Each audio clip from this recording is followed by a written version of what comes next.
দেশে যেন অস্থিতিশীল পরিস্থিতি সৃষ্টি করতে না পারে সেজন্য ডাক্তার মিল্লাত হোসেনকে এনসিপির নেতাকর্মীরা ডিবি পুলিশের হাতে সোপর্দ করে। ওনার হামলার সাথে জড়িত কিনা এই বিষয়ে আমাদের কোনো তথ্য প্রদান করা হয়নি। আপনারা জানেন যে বগুড়া জেলা এনসিপির নেতৃবৃন্দ ডাক্তার মিল্লাত হোসেন নামের এক স্বৈরাচারের দোসরকে আটক করে পুলিশের হাতে সোপর্দ করেছে। এই মিল্লাত হোসেন বঙ্গবন্ধু স্বাধীনতা চিকিৎসক পরিষদ হোমিওপ্যাথির বগুড়া জেলা সভাপতি এবং তিনি বঙ্গবন্ধু পরিষদ বগুড়া জেলা শাখার সাধারণ সম্পাদক।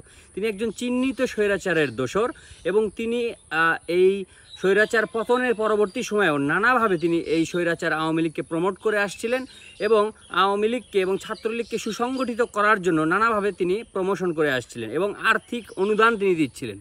আমরা এই খবরটি যখন পূর্বে পাই তখন ডাক্তার মিল্লাত হোসেন যেহেতু একজন পেশাজীবী, শুধুমাত্র তার পেশাগত সম্মানের কথা চিন্তা করে তাকে আমরা পূর্বে সতর্ক করেছিলাম আজ থেকে 6 মাস আগে যে আপনি কোনোভাবেই এই ধরনের কর্মকাণ্ডে যদি জড়িত হন পরবর্তীতে আমরা কিন্তু শক্ত পদক্ষেপ নেব। ডাক্তার মিল্লাত হোসেনের মতো চিহ্নিত একজন স্বৈরাচারের দোসর বগুড়া শহরের মধ্যে ঘুরে বেড়াচ্ছে এবং সাংগঠনিক তৎপরতাকে বৃদ্ধি করার জন্য যিনি কাজ করে যাচ্ছেন আওয়ামী লীগের, তাকে গ্রেপ্তার করা কিন্তু পুলিশের দায়িত্ব ছিল। সারা বাংলাদেশে পুলিশ আসলে কি ভূমিকা নিচ্ছে গ্রেপ্তারের জন্য সেটা কিন্তু আসলে অনেক প্রশ্নবিদ্ধ এবং সারা বাংলাদেশের চেয়ে আমি বলবো যে বগুড়া জেলায় বা বগুড়া সদর থানায় আমরা কিন্তু পুলিশের বিশেষ তৎপরতা কিন্তু দেখতে পাই না। তারা শুধু ওই গদবাধা বুলিতেই সীমাবদ্ধ, কিন্তু মাঠে আমরা কিন্তু তাদের তেমন কার্যক্রম দেখতে পাই না।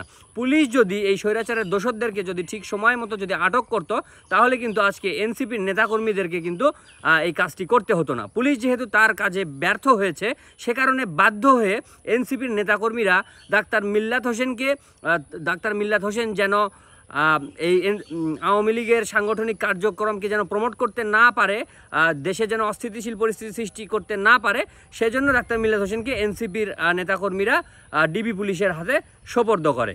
এনসিপি এবং সাধারণ জনতা ডক্টর এস.এম. মিল্লাত উনি হচ্ছেন অধ্যক্ষ বগুড়া হোমিওপ্যাথি কলেজে, উনি অধ্যক্ষ। ওনাকে আটক করে ডিবি অফিসে তারা নিয়ে গিয়েছে।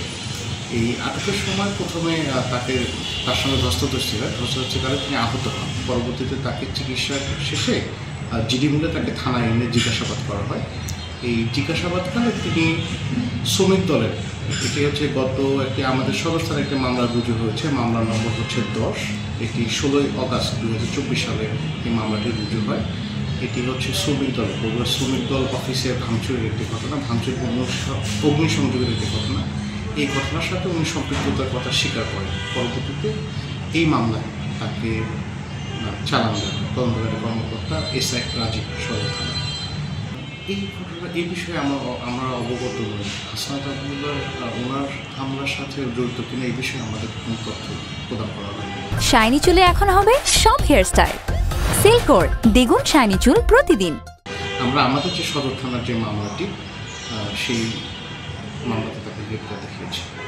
ওনাকে আসলে মামলা যেটি দেওয়া হয়েছে এটি যে মামলাটা রুজু হয় এটি হচ্ছে বিস্ফোরক দ্রব্য আইন 1908 সালের 3, 4 এবং 5 ধারায় এই মামলাটি রুজু হয় এবং এর সাথে আদার্স সেকশন, পেনাল কোডে আদার্স সেকশন যে মামলাটি সেটাতে তাকে চালানো করা হয়েছে।